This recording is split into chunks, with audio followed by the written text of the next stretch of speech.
ಇದ್ರೆ ನೆಮ್ಮದಿಯಾಗಿರಬೇಕು ಅಂತಿದ್ದ ರೇಣುಕಾಸ್ವಾಮಿ ಕೊಲೆ ಕೇಸ್ನ ಆರೋಪಿ ದರ್ಶನ್ ಜೈಲಲ್ಲಿ ನೆಮ್ಮದಿ ಕಳ್ಕೊಂಡಿದ್ದಾರೆ. ಜೈಲಲ್ಲಿ ಸೌಲಭ್ಯಗಳಿಲ್ಲದೆ ಕಂಗಾಲಾದ ದರ್ಶನ್ ಸ್ವಲ್ಪ ವಿಷ ಕೊಡಿ ಅಂತ ಕೋರ್ಟ್ನ ಜಡ್ಜ್ ಮುಂದೆ ಮನವಿ ಮಾಡಿದ್ದಾರೆ. ಕೊಲೆ ಆರೋಪಿ ದರ್ಶನ್ ಅನ್ನ ಬಳ್ಳಾರಿ ಸೆಂಟ್ರಲ್ ಜೈಲಿಗೆ ಸ್ಥಳಾಂತರ ಮಾಡೋ ವಿಚಾರ ಹಾಗೂ ಹೆಚ್ಚುವರಿ ದಿಂಬು ಬೆಡ್ಶೀಟ್ಗೆ ಕೋರಿದ್ದ ಅರ್ಜಿ ವಿಚಾರಣೆ ಬೆಂಗಳೂರಿನ 57ನೇ ಸಿಸಿಎಚ್ ನ್ಯಾಯಾಲಯದಲ್ಲಿ ನಡೆದಿದೆ. ವಿಡಿಯೋ ಕಾನ್ಫರೆನ್ಸ್ ಮೂಲಕ ವಿಚಾರಣೆಗೆ ಹಾಜರಾಗಿದ್ದ ದರ್ಶನ್ ವಿಚಾರಣೆ ವೇಳೆ ಕೈ ಎತ್ತಿದ್ದಾರೆ. ನನ್ನದೊಂದು ಮನವಿ ಇದೆ ಎಂದ ದರ್ಶನ್ ಜಡ್ಜ್ ಬಳಿ ಸ್ವಲ್ಪ ವಿಷ ಬೇಕು ಅಂತ ಕೇಳಿದ್ದಾರೆ. ನಾನು ಬಿಸಿಲು ನೋಡಿ 30 ದಿನಗಳಾಗಿವೆ, ಕೈಯೆಲ್ಲ ಫಂಗಸ್ ಆಗಿದೆ, ಕೋರ್ಟ್ನಿಂದಲೇ ವಿಷ ನೀಡುವಂತೆ ದರ್ಶನ್ ಮನವಿ ಮಾಡಿದ್ದಾರೆ. ಬೇರೆ ಯಾರಿಗೂ ಬೇಡ, ನನಗೆ ಮಾತ್ರ ಪಾಯ್ಸನ್ ನೀಡಿ ಅಂದಿದ್ದಾರೆ. ಈ ವೇಳೆ ಹಾಗೆಲ್ಲ ಕೇಳಬಾರದು ಅಂತ ಜಡ್ಜ್ ಹೇಳಿದ್ದಾರೆ. ಬಳಿಕ ಸರಿ ಸ್ವಾಮಿ ಅಂತ ದರ್ಶನ್ ಸುಮ್ಮನಾಗಿದ್ದಾರೆ. ಸ್ವಾಮಿ, ನನಗೆ ಸ್ವಲ್ಪ ಪಾಯ್ಸನ್ ಕೊಡಿ. ನಾನು ಬಿಸಿಲು ನೋಡಿದೆ 30 ದಿನ ಆಗಿದೆ, ಕೈಯೆಲ್ಲ ಫಂಗಸ್ ಬಂದಿದೆ. ಬೇರೆ ಯಾರಿಗೂ ಬೇಡ, ನನಗೆ ಮಾತ್ರ ಪಾಯ್ಸನ್ ಕೊಡಿ. ಹಾಗೆಲ್ಲ ನೀವು ಕೇಳುವಂತಿಲ್ಲ. ಜೈಲು ಅಧಿಕಾರಿಗಳಿಗೆ ಯಾವ ಆದೇಶ ನೀಡಬೇಕು ನೀಡುತ್ತೇವೆ. ಸರಿ ಸ್ವಾಮಿ. ದರ್ಶನ್ ಹೆಚ್ಚುವರಿ ದಿಂಬು ಬೆಡ್ಶೀಟ್ಗೆ ಕೋರಿದ್ದ ಅರ್ಜಿ ವಿಚಾರಣೆ ಸಂಬಂಧ ಮಧ್ಯಾಹ್ನ 3 ಗಂಟೆಗೆ ಕೋರ್ಟ್ ಆದೇಶ ನೀಡಿದೆ. ದರ್ಶನ್ಗೆ ಹೆಚ್ಚುವರಿ ಹಾಸಿಗೆ ದಿಂಬು ನೀಡಲು ಅನುಮತಿ ನೀಡಿದೆ. ಅಲ್ಲದೆ ಜೈಲಿನ ಕೈಪಿಡಿಯಂತೆ ದರ್ಶನ್ ಜೈಲಿನ ಒಳಗೆ ಓಡಾಡಲು ಅನುಮತಿ ನೀಡಿದೆ. ಕೈದಿಯ ಹಕ್ಕುಗಳನ್ನು ಗೌರವಿಸುವಂತೆ ನ್ಯಾಯಾಲಯ ಸೂಚನೆ ನೀಡಿದೆ. A2 ದರ್ಶನ್ರನ್ನ ಬಳ್ಳಾರಿ ಜೈಲಿಗೆ ಸ್ಥಳಾಂತರಿಸಲು ಕೋರ್ಟ್ ನಿರಾಕರಿಸಿದೆ. ದರ್ಶನ್ ಅನ್ನು ಬಳ್ಳಾರಿ ಜೈಲಿಗೆ ಸ್ಥಳಾಂತರಿಸಲು ಕಾರಣಗಳಿಲ್ಲ. ಜೈಲು ನಿಯಮ ಉಲ್ಲಂಘಿಸಿದ್ರೆ ಜೈಲಿನ ಐಜಿ ಕ್ರಮ ತೆಗೆದುಕೊಳ್ಳಬಹುದು ಅಂತ ಕೋರ್ಟ್ ಆದೇಶಿಸಿದೆ. ಹೀಗಾಗಿ ದರ್ಶನ್ ಪರಪ್ಪನ ಅಗ್ರಹಾರ ಜೈಲಿನಲ್ಲೇ ಮುಂದುವರಿಯಲಿದ್ದಾರೆ. ಕೊಲೆ ಆರೋಪಿ ದರ್ಶನ್ ಜಡ್ಜ್ ಮುಂದೆ ವಿಷ ಕೊಡಿ ಅಂತ ಕೇಳಿಕೊಂಡ ವಿಚಾರಕ್ಕೆ ಪ್ರತಿಕ್ರಿಯೆ ನೀಡುವಾಗ ನಟ ದರ್ಶನ್ ಆಪ್ತ ರಾಜವರ್ಧನ್ ಭಾವುಕರಾಗಿದ್ದಾರೆ. ಅಣ್ಣ ತುಂಬಾ ಎಮೋಷನಲ್ ವ್ಯಕ್ತಿ, ಅವ್ರು ಸ್ಟ್ರಾಂಗ್ ಆಗಿರ್ಬೇಕಷ್ಟೇ ಅಂದಿದ್ದಾರೆ. ಪ್ರೆಷರಲ್ಲಿರ್ತಾರೆ ಅಂದರೆ ತುಂಬ ಕೋಟ್ಯಾಂತರ ಜನರ ಬ್ಲೆಸ್ಸಿಂಗ್ಸ್ ಇದೆ ಅವ್ರ ಮೇಲೆ. ದೆನ್ ಸ್ಟಾರ್ ಥರ ಮೆರೆಸಿದ್ದಾರೆ ಎಲ್ಲರೂ. ಆ ಥರದ ಒಂದು ದೊಡ್ಡ ಜರ್ನಿ ನೋಡಿ ಸಡನ್ನಾಗಿ ಈ ಥರ ಎಲ್ಲ ಆಗ್ತಿರೋದು ಅವ್ರಿಗೂ ಕೂಡ ಆಗಲ್ಲ. ಅಣ್ಣ ತುಂಬ ಎಮೋಷ್ನಲ್ಲು, ನಾವು ನೋಡಿರೋ ಹಾಗೇ ತುಂಬ ಎಮೋಷ್ನಲ್ ವ್ಯಕ್ತಿ. ಬಟ್ ಏನೂ ಅವರು ತುಂಬ ಸ್ಟ್ರಾಂಗ್ ಆಗಿ ಇರಬೇಕಷ್ಟೇ. ನಮ್ಮ ಯಾರ ಕೈಯಲ್ಲೂ ಏನೂ ಆಗಲ್ಲ. ಇವತ್ತಿನ ಅವರ ಕಷ್ಟ ಅವರೊಬ್ಬರೇ ಅನುಭವಿಸೋಕ್ಕೆ ಸಾಧ್ಯ. ತುಂಬ ಸ್ಟ್ರಾಂಗ್ ಆಗಿ ಇದ್ದು ಒಂದಷ್ಟು ಡೇಸ್ ಏನಿದೆ ಅದನ್ನು ಮುಗಿಸ್ಕೊಂಡು ಹೊರಗಡೆ ಬರಬೇಕು. ನಮ್ಮ ಕೈಲಾಗೋದಷ್ಟು ನಾವು ಪ್ರೇ ಮಾಡ್ಬೋದು ಅಷ್ಟೇ. ಅದು ಇವತ್ತು ನಮಗೆ ಕೆಟ್ಟಗಾಲ ಬಂದಿದೆ, ನಾವು ಕಷ್ಟದಲ್ಲಿದ್ದೀವಿ. ಎಲ್ಲ ಕಷ್ಟಗಳಿಗೂ ಒಂದು ಒಳ್ಳೆಯ ದಾರಿ ಬರುತ್ತೆ ಅಲ್ವಾ. ಚಂದ್ರ ಮುಳುಗಲೇಬೇಕು, ಸೂರ್ಯ ಹುಟ್ಟಲೇಬೇಕಲ್ಲ, ಅದು ಒಂದಿನ ಬರುತ್ತೆ. ಅದು ಆದಷ್ಟು ಬೇಗ ಬರಲಿ ಅಂತ ಚಾಮುಂಡೇಶ್ವರಿಯಲ್ಲಿ ಪ್ರಾರ್ಥನೆ ಮಾಡ್ಬೋದು ಅಷ್ಟೇ. ಸುಪ್ರೀಂ ಕೋರ್ಟ್ ಆದೇಶದ ಬಳಿಕ ದರ್ಶನ್ ಜೈಲಿನಲ್ಲಿ ರಾಜಾತಿಥ್ಯವಿಲ್ಲದೆ ಪರದಾಡಿದ್ದಾರೆ. ಐಷಾರಾಮಿ ಜೀವನ ನಡೆಸುತ್ತಿದ್ದ ದರ್ಶನ್ ಜೈಲಿನಲ್ಲಿ ವಿಲವಿಲ ಒದ್ದಾಡುವಂತಾಗಿದೆ.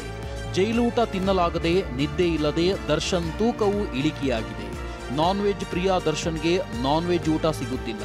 ವಾರಕ್ಕೊಮ್ಮೆ ಅಷ್ಟೇ ನಾನ್ ವೆಜ್ ಊಟ ನೀಡಲಾಗ್ತಿದೆ.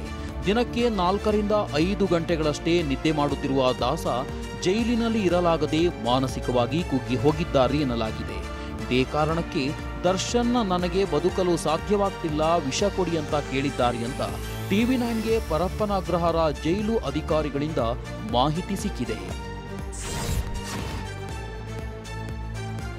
ಮಂಡ್ಯ ಜಿಲ್ಲೆಯ ಮದ್ದೂರಿನಲ್ಲಿ ಗಣೇಶ ಮೆರವಣಿಗೆ ವೇಳೆ ಕಲ್ಲು ತೂರಾಟ ಪ್ರಕರಣದಲ್ಲಿ ಚನ್ನಪಟ್ಟಣ ಮೂಲದ ಇರ್ಫಾನ್ ಎಂಬಾತನೇ ಕಿಂಗ್ ಪಿನ್ ಎನ್ನಲಾಗ್ತಿದೆ. ಇರ್ಫಾನ್ ಹಲವು ವರ್ಷಗಳಿಂದ ಮದ್ದೂರಿನಲ್ಲಿ ವಾಸವಿದ್ದಾನೆ.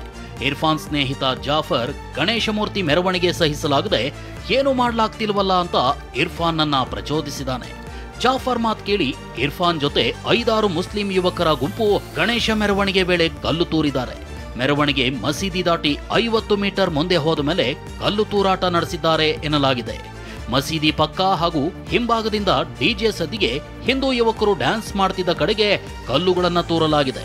ಕಲ್ಲುಗಳನ್ನೆಸೆಯೋ ಮುನ್ನ ಸಲ್ಮಾನ್ ಎಂಬಾತ ಬೀದಿ ದೀಪ ಆಫ್ ಮಾಡಿದ್ದಾನೆ. ಕಲ್ಲುಗಳು ಗಣೇಶ ಕೂರಿಸಿದ ಟ್ರ್ಯಾಕ್ಟರ್ಗೆ ಬಡಿತಾ ಇದ್ದಂತೆ ಹಿಂದೂ ಯುವಕರು ಕೂಡ ಕಲ್ಲು ತೂರಿದ್ದಾರೆ. ಕೆಲಕಾಲ ಈ ಕಲ್ಲು ತೂರಾಟ ನಡೆದಿದ್ದು ಅಷ್ಟೊತ್ತಿಗಾಗಲೇ ಇರ್ಫಾನ್ ಟೀಮ್ ಎಸ್ಕೇಪ್ ಆಗಿದೆ ಎನ್ನಲಾಗಿದೆ. ಗಣೇಶ ಮೆರವಣಿಗೆ ವೇಳೆ ಕಲ್ಲು ತೂರಾಟ ಖಂಡಿಸಿ ಹಿಂದೂ ಸಂಘಟನೆಗಳು ಕರೆ ನೀಡಿದ್ದ ಮದ್ದೂರು ಬಂದ್ ಬಹುತೇಕ ಯಶಸ್ವಿಯಾಗಿದೆ. ವ್ಯಾಪಾರಿಗಳು ವ್ಯಾಪಾರ ವಹಿವಾಟು ಸ್ಥಗಿತಗೊಳಿಸಿ ಬಂದ್ಗೆ ಬೆಂಬಲ ನೀಡಿದ್ರು. ಅಹಿತಕರ ಘಟನೆ ನಡೆಯದಂತೆ ಮದ್ದೂರು ಪಟ್ಟಣದಾದ್ಯಂತ ಪೊಲೀಸ್ ಸರ್ಪಗಾವಲು ಹಾಕಲಾಗಿತ್ತು. ಇನ್ನು ಮದ್ದೂರಿನಲ್ಲಿ ಗಣೇಶ ಮೆರವಣಿಗೆ ವೇಳೆ ಕಲ್ಲು ತೂರಾಟ ಖಂಡಿಸಿ ಕೆರೆಕೋಡು ಗ್ರಾಮದಲ್ಲಿ ಹನುಮ ಧ್ವಜ ಸಮಿತಿಯ ಕಾರ್ಯಕರ್ತರು ಪ್ರತಿಭಟನೆ ನಡೆಸಿದ್ರು. ಟೈರ್ಗೆ ಬೆಂಕಿ ಹಚ್ಚಿ ಆಕ್ರೋಶ ವ್ಯಕ್ತಪಡಿಸಿದ್ರು. ಇನ್ನು ಮದ್ದೂರಿನಲ್ಲಿ ಉಸ್ತುವಾರಿ ಸಚಿವ ಚೆಲುವರಾಯಸ್ವಾಮಿ ಶಾಂತಿ ಸಭೆ ನಡೆಸಿದ್ರು. ಅವರ ಆಚರಣೆಯಲ್ಲಿ ನೀವು ಸೈಲೆಂಟ್ ಆಗಿರಿ, ನಿಮ್ಮ ಆಚರಣೆಯಲ್ಲಿ ಹಿಂದೂಗಳು ಸೈಲೆಂಟ್ ಆಗಿರಲಿ ಅಂತ ಎರಡೂ ಧರ್ಮದ ಜನರಿಗೆ ಸಲಹೆ ನೀಡಿದ್ರು. ಕಲ್ಲು ತೂರಾಟ ಕೇಸ್ನಲ್ಲಿ ಬಂಧನಕ್ಕೊಳಗಾದ ಆರೋಪಿಗಳನ್ನ ಕಸ್ಟಡಿಗೆ ಪಡೆಯಲು ಪೊಲೀಸರು ಮುಂದಾಗಿದ್ದಾರೆ. ಒಟ್ಟು 26 ಜನರ ಲೀಸ್ಟ್ ಮಾಡಿದ್ದೇವೆ. ತಲೆಮರೆಸಿಕೊಂಡ 4 ಆರೋಪಿಗಳಿಗೆ ಹುಡುಕಾಟ ನಡೆಯುತ್ತಿದೆಯಂತ ಎಸ್ಪಿ ಮಲ್ಲಿಕಾರ್ಜುನ ಬಾಲಾದಂಡಿ ಹೇಳಿದ್ದಾರೆ. ಬೂದಿ ಮುಚ್ಚಿದ ಕೆಂಡದಂತಿರೋ ಮದ್ದೂರಿನಲ್ಲಿ ನಾಳೆ 28 ಗಣಪತಿಗಳ ಸಾಮೂಹಿಕ ವಿಸರ್ಜನೆ ನಡೆಯಲಿದೆ. ಈ ಹಿನ್ನೆಲೆ ರಾಜ್ಯ ಬಿಜೆಪಿ ನಿಯೋಗ ನಾಳೆ ಮದ್ದೂರಿಗೆ ಭೇಟಿ ನೀಡಲಿದೆ. ಬಿಜೆಪಿ ರಾಜ್ಯಾಧ್ಯಕ್ಷ ಬಿವೈ ವಿಜಯೇಂದ್ರ, ವಿರೋಧ ಪಕ್ಷದ ನಾಯಕ ಆರ್ ಅಶೋಕ್ ನೇತೃತ್ವದ ನಿಯೋಗ ನಾಳೆ ಸಾಮೂಹಿಕ ಗಣೇಶ ವಿಸರ್ಜನೆಯಲ್ಲಿ ಪಾಲ್ಗೊಳ್ಳಲಿದ್ದಾರೆ. ಲಾಠಿ ಚಾರ್ಜ್ ವೇಳೆ ಗಾಯಗೊಂಡವರ ಆರೋಗ್ಯ ವಿಚಾರಿಸಲಿದ್ದಾರೆ. ಮಂಡ್ಯ ಜಿಲ್ಲೆ ಮದ್ದೂರು ಒಂದೆಡೆ ಕೋಮು ಸಂಘರ್ಷಕ್ಕೆ ಸಾಕ್ಷಿಯಾದ್ರೆ ಮತ್ತೊಂದೆಡೆ ಕೋಮು ಸೌಹಾರ್ದತೆಗೂ ಸಾಕ್ಷಿಯಾಗಿದೆ. ಮದ್ದೂರು ತಾಲೂಕಿನ ಕೊಪ್ಪ ಗ್ರಾಮದಲ್ಲಿ ಹಿಂದೂ ಮುಸ್ಲಿಮರು ಸೇರಿ ಗಣೇಶ ಪ್ರತಿಷ್ಠಾಪನೆಯನ್ನ ಮಾಡಿದ್ದಾರೆ. ಸಿಹಿ ಹಂಚಿ ಸಂಭ್ರಮಿಸಿದ್ದಾರೆ. ಎರಡೂ ಸಮುದಾಯದವರು ಒಟ್ಟಿಗೆ ಗಣೇಶನನ್ನ ಪ್ರತಿಷ್ಠಾಪಿಸಿ ಸಂಭ್ರಮಿಸ್ತಾ ಇರುವ ವಿಡಿಯೋ ಸೋಷಿಯಲ್ ಮೀಡಿಯಾದಲ್ಲಿ ವೈರಲ್ ಆಗಿದೆ.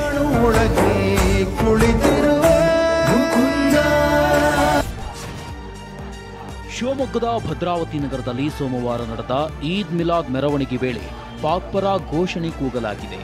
ಭದ್ರಾವತಿಯ ಸೀಗೆಬಾಗಿಯ ವೃತ್ತ, ಗಾಂಧಿ ವೃತ್ತದಲ್ಲಿ ಘೋಷಣೆ ಕೂಗಿದ ವಿಡಿಯೋ ವೈರಲ್ ಆಗಿದೆ.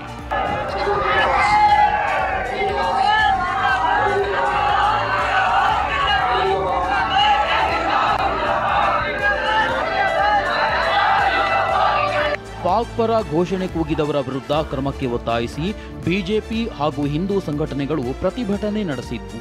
ಟೈರ್ಗಳಿಗೆ ಬೆಂಕಿ ಹಚ್ಚಿ ಆಕ್ರೋಶ ವ್ಯಕ್ತಪಡಿಸಿದ್ರು. ಈ ಮಧ್ಯೆ ಈದ್ ಮಿಲಾದ್ ಮೆರವಣಿಗೆ ವೇಳೆ ಭದ್ರಾವತಿ ಕಾಂಗ್ರೆಸ್ ಶಾಸಕ ಬಿಕೆ ಸಂಗಮೇಶ್ ಮುಂದಿನ ಜನ್ಮದಲ್ಲಿ ಮುಸ್ಲಿಂ ಆಗಿ ಹುಟ್ಟಬೇಕೆಂಬ ಆಸೆ ಇದೆ ಎಂದಿರುವ ವಿಡಿಯೋ ವೈರಲ್ ಆಗಿದೆ.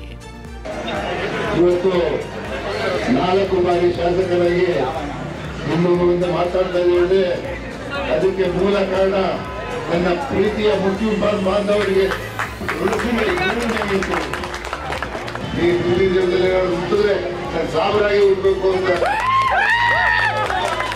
ಈ ಟೂರಿಸಂದಲ್ಲಿ ಹುಟ್ಟಿದ್ರೆ ನಾನು ಸಾಬರಾಗಿ ಹುಟ್ಟಬೇಕು ಅಂತ ಕಾಂಗ್ರೆಸ್ ಪಕ್ಷ ಯಾವತ್ತೂ ನಿಮ್ಮ ಮುಸ್ಲಿಂ ಬಾಂಧವರಿಗೆ ಇರುತ್ತೆ. ಬಾನು ಮುಷ್ತಾಕ್ ಅವರಿಂದ ದಸರಾ ಉದ್ಘಾಟನೆ ಮಾಡಿಸುವ ಸರ್ಕಾರದ ನಿರ್ಧಾರವನ್ನ ಖಂಡಿಸಿ ಬಿಜೆಪಿ ನಾಯಕರು ಬಿಜೆಪಿ ಚಲೋ ನಡೆಸಲು ಮುಂದಾಗಿದ್ರು. ಮೈಸೂರಿನ ಕುರುಬರಹಳ್ಳಿ ಸರ್ಕಲ್ನಿಂದ ಚಾಮುಂಡಿ ಚಲೋ ಆರಂಭವಾಗಬೇಕಿತ್ತು. ಆದರೆ ಸ್ಥಳಕ್ಕೆ ಬಂದ ಬಿಜೆಪಿ ಶಾಸಕ ಶ್ರೀವತ್ಸ ಅವರನ್ನ ಪೊಲೀಸರು ವಶಕ್ಕೆ ಪಡೆದರು. ಈ ವೇಳೆ ಪೊಲೀಸರು ಶ್ರೀವತ್ಸ ನಡುವೆ ವಾಗ್ವಾದ ನಡೆಯಿತು. ಇದೇ ವೇಳೆ ಚಾಮುಂಡಿ ಚಲೋಗೆ ಬಂದಿದ್ದ ಮಾಜಿ ಸಂಸದ ಪ್ರತಾಪ್ ಸಿಂಹ ಅವರನ್ನ ಸಹ ಪೊಲೀಸರು ವಶಕ್ಕೆ ಪಡೆದುಕೊಂಡ್ರು. ಮಂಗಳೂರು, ಉಡುಪಿ, ಪುತ್ತೂರಿನಿಂದ ಆಗಮಿಸಿದ್ದ 100ಕ್ಕೂ ಹೆಚ್ಚು ಕಾರ್ಯಕರ್ತರನ್ನ ವಶಕ್ಕೆ ಪಡ್ಕೊಂಡ್ರು. ಇತ್ತ ದಲಿತ ಮಹಾಸಭಾವತಿಯಿಂದ ಬಾನು ಮುಷ್ತಾಕ್ ಅವರನ್ನ ಬೆಂಬಲಿಸಿ ಚಾಮುಂಡಿ ನಡಿಗೆಯನ್ನ ಹಮ್ಮಿಕೊಳ್ಳಲಾಗಿತ್ತು. ಆದರೆ ಪೊಲೀಸರು ಅನುಮತಿ ನೀಡಲು ನಿರಾಕರಿಸಿದರು.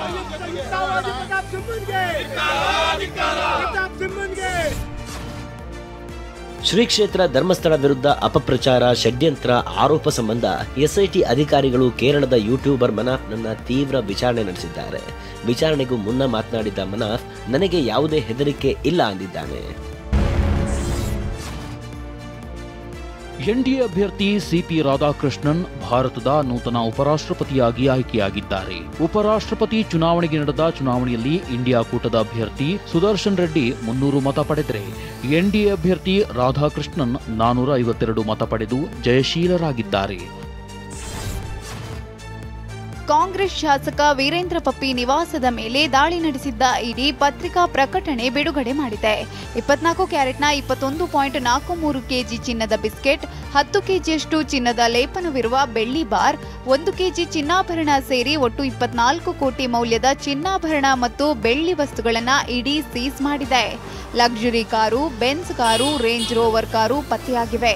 ಒಟ್ಟು ದಾಳಿಯಲ್ಲಿ 100 ಕೋಟಿಗೂ ಅಧಿಕ ಮೌಲ್ಯದ ಆಸ್ತಿ ಪತ್ತೆಯಾಗಿದೆ ಅಂತ ಇಡಿ ತಿಳಿಸಿದೆ. ಸೈಬರ್ ವಂಚಕರು ಡಿಜಿಟಲ್ ಅರೆಸ್ಟ್ ಹೆಸರಿನಲ್ಲಿ ಮಾಜಿ ಶಾಸಕನಿಗೆ ಪಂಗನಾಮ ಹಾಕಿದ್ದಾರೆ. ಔರಾದ ಕ್ಷೇತ್ರದ ಮಾಜಿ ಶಾಸಕ ಗುಂಡಪ್ಪ ವಕೀಲ್ಗೆ ಬರೋಬ್ಬರಿ 30,99,000 ವಂಚಿಸಿದ್ದಾರೆ. ಅಕ್ರಮ ವ್ಯವಹಾರ ಮಾಡಿದ್ದಕ್ಕೆ ಡಿಜಿಟಲ್ ಅರೆಸ್ಟ್ ಆಗಿದ್ದೀರಿ ಅಂತ ವಂಚಕರು ಬೆದರಿಸಿದ್ದಾರೆ. ಶಾಸಕ ಎಸ್ಟಿ ಸೋಮಶೇಖರ್ ಮತ್ತು ಆಪ್ತರ ಮೇಲೆ ಭೂಕಬಳಿಕೆಯ ಗಂಭೀರ ಆರೋಪ ಕೇಳಿಬಂದಿದೆ. ಅಲ್ಲದೆ 3 ಹೋರಾಟಗಾರರ ಹತ್ಯೆಗೂ ಕಾರಣರಾಗಿದ್ದಾರೆ ಅಂತ ಬಿಜೆಪಿ ಮುಖಂಡ ಎನ್ಆರ್ ರಮೇಶ್ ಆರೋಪಿಸಿದ್ದಾರೆ.